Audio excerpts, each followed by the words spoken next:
American fast food institution Jack in the Box has had a turbulent history that can best be characterized as a roller coaster of success and failure.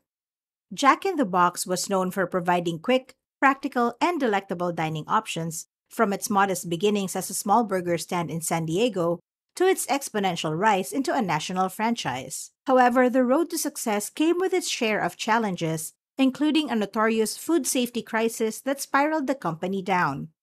Despite the hardships, Jack in the Box rebuilt its reputation and business, achieving a remarkable resurgence.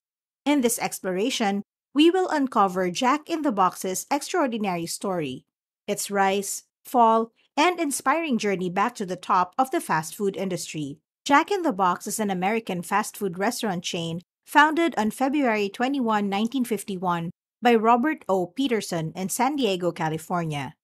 In 1951, he transformed one of them into the first whack-a-mole arcade, featuring a colossal whack-a-mole figure atop the building, where the iconic character would pop out to surprise visitors. However, amidst all of these developments, the primary attraction of the establishment and possibly the most significant factor contributing to their initial triumph was the introduction of the drive-through service. The company asserts itself as the pioneering restaurant chain to conceive and increase this concept. Thus, being ahead of their era with such a streamlined system substantially aided their initial prosperity. The thorough care they gave the firm was also a significant factor to their success.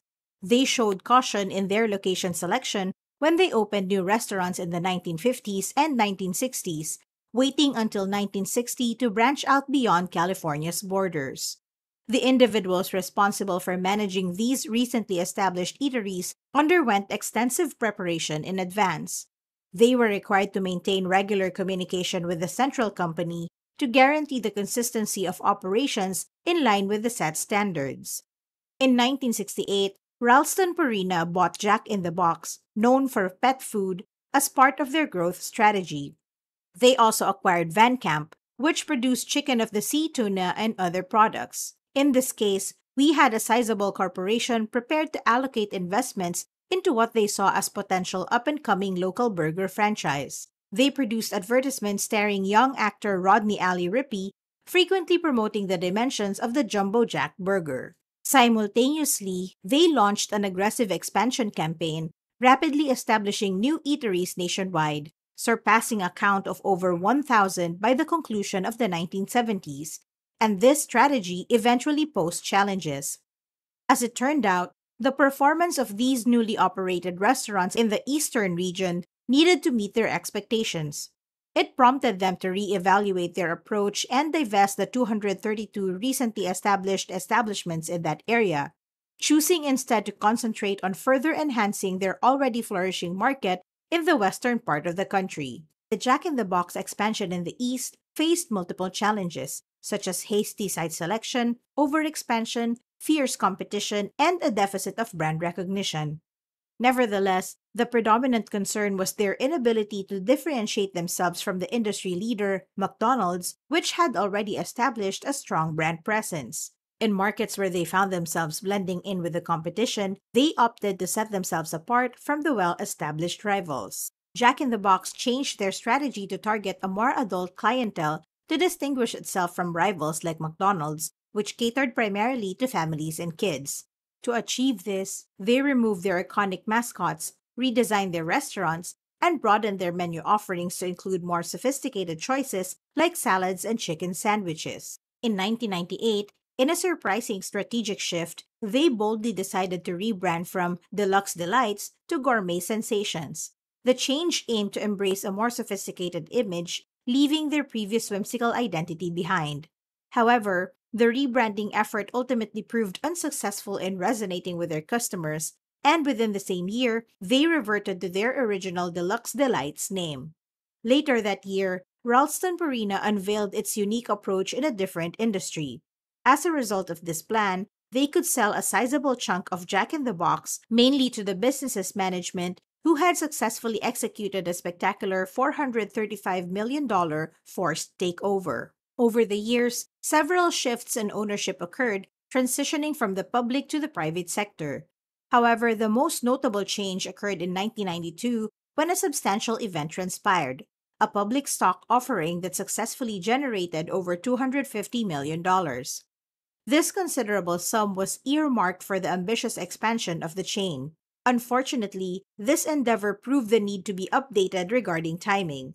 The subsequent year, they brought a series of setbacks which, in many respects, were considerably more severe than any challenge they had previously faced. The subsequent downfall of Jack in the Box resulted from a widespread E. coli outbreak. This significant incident ranked among history's most prominent foodborne illness outbreaks. There are many aspects to delve into regarding this issue, including the legal implications, public awareness, and government regulation. The outbreak was traced back to 73 Jack in the Box locations across 4 states. A grim toll emerged in the aftermath, with 700 individuals falling ill. Among them, 171 required hospitalization. Tragically, 4 lost their lives.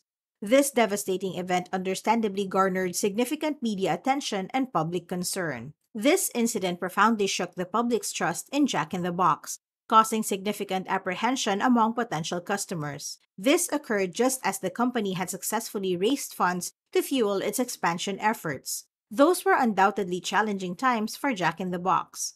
However, astonishingly, they recovered from the setbacks they faced nearly fully. In the aftermath of the outbreak, Jack in the Box took decisive steps to improve food safety, implementing a rigorous program. Additionally, they worked on damage control by settling numerous wrongful death lawsuits. However, in the grand scheme of things, time played a pivotal role as the primary factor contributing to their eventual comeback. In the face of tragedy, we often find ourselves in a position where all we can do is hold on to hope and weather the storm.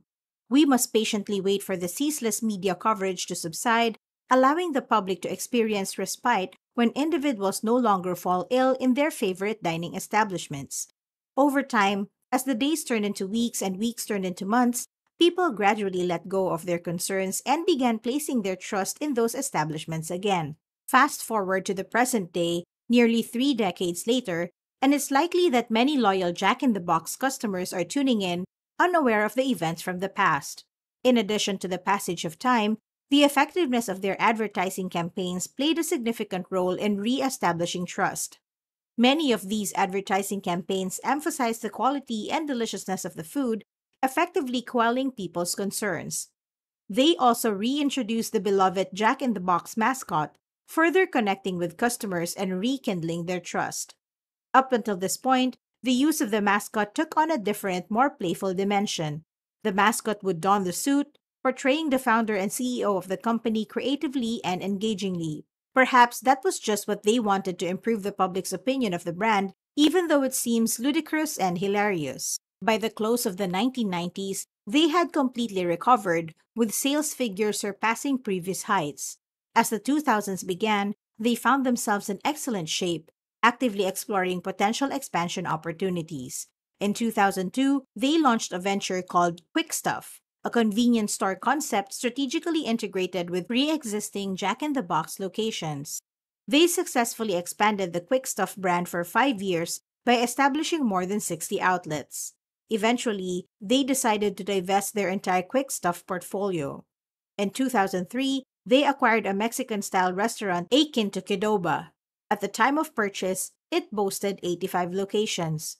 After an impressive span of 15 years, they sold the business, having substantially expanded its footprint to over 700 establishments. Due to rising expenditures in the late 2000s and a downturn, Jack in the Box encountered difficulties. They started a rebranding plan to make a return.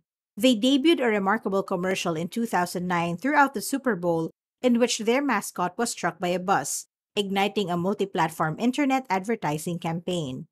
A month later, following the buzz created by the bus incident commercial, Jack in the Box made a significant announcement.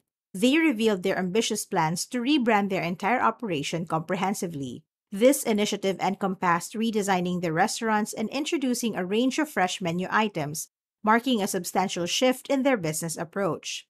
As part of their extensive rebranding effort, they even unveiled a new logo, a departure from the one they had used since their previous major rebranding nearly 3 decades prior. According to the news, an unsettling teaser emerged, sending shivers down the spines of patrons pondering whether Jack in the Box is concocting a sinister surprise or a delightful feast in the fast food domain. The resilience and perseverance of Jack in the Box in the cutthroat fast food sector is demonstrated by their capacity to adjust, bounce back from failures, and regain the faith of their patrons despite the turbulent past. Feel free to share your thoughts about your experience with Jack in the Box in the comments. Are their hamburgers your top choice for fast food? Or do you lean more towards other major chains for your burger fix? Don't forget to hit the subscribe button and ring the notification bell so you can stay updated with more insightful content.